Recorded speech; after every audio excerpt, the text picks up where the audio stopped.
Returning now to our top story, today's apology to the people known as the Forgotten Australians, and that children who were taken into care between the 1920s and the 1960s.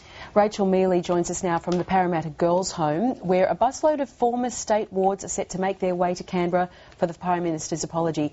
Rachel, thank you for joining us. Who is there and what's happening right now?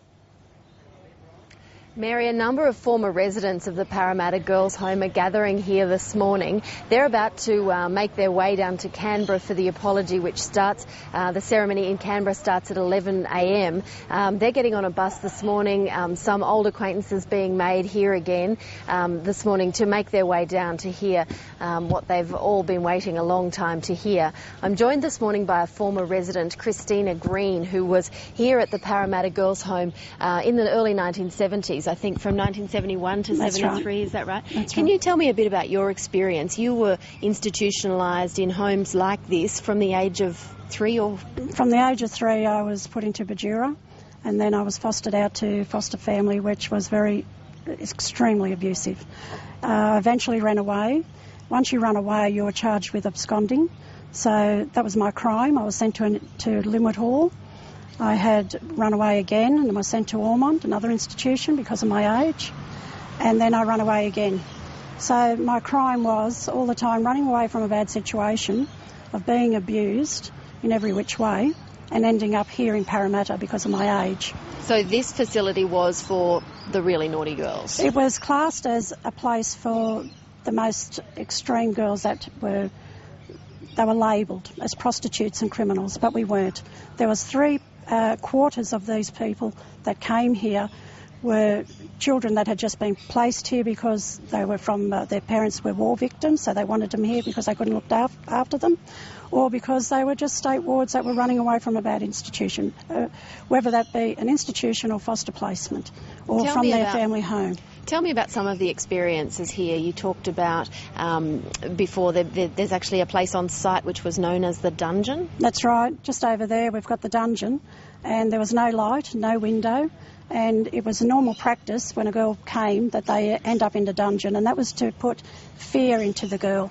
Everything here was demoralising, and it took away your identity and your well-being. You know, you didn't have a voice. Once you came here, your rights, your liberties were taken away. It was a daily thing that a girl would be bashed, that girls were being raped, and they were being scrutinised in the sense of doing demoralising work of just scrubbing on their knees for days in, days out. If they were on punishment, they would be put onto a scrubbing party, and that could last for 2 or 3 days. And if you came off your knees just to have a breather, a 2-minute rest, you were then dragged by the hair and thrown into isolation. There was 3 places of detainment here. The dungeon, which was underground, no light and no window. Isolation, which had 6 cells, and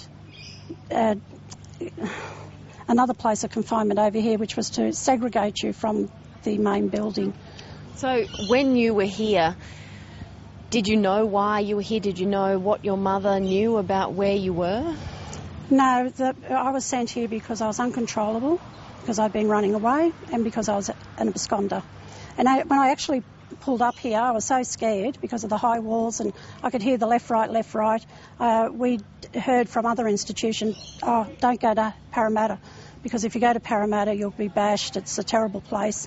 And if you muck up there, they send you to Hay, which is out in the middle of nowhere. And I also went to Hay 3 times. So this place for me is a huge thing to come back to, and at my age now, because it's where all the trauma, the years where I should have been socialising, going to parties, school dances and all that, ceased when we came through this system. There was no education and there was no interaction. Everything was done on silence. What does today mean for you, given that background? Well, it's a huge thing, and for us Parramatta girls, we're fighting to get this as a national living memorial, because it predates Port Arthur, and it was used in 1800 for convict women, and they put their children in the Parramatta Girls Home here, which was the orphanage, and later it became Parramatta Girls Home. So there's a great significance here. So we're campaigning, this is what we've been doing for the past few years, is campaigning to get this as a living memorial.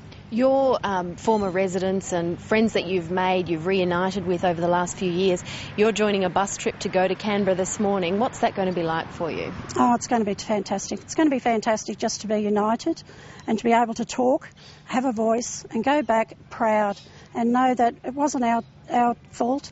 You know, we can let go of that shame, all the things that were told to us, put downs and name calling, and we carried that for years. And for now, finally we get to have an apology, and it's a step in the right direction. It's a first step and it's a major step to make change in society, I think. Well, Christina, good luck with today. We hope your journey down there is a good one. Thanks very much for joining us. Thank you. And Mary, that was Christina Green, a former resident of the Parramatta Girls Home here in Parramatta. Obviously some very traumatic tales to be shared today by all of these forgotten Australians. Certainly are. Rachel Mealy, thank you very much for joining us and bringing us those stories. Yes, some traumatic tales there, but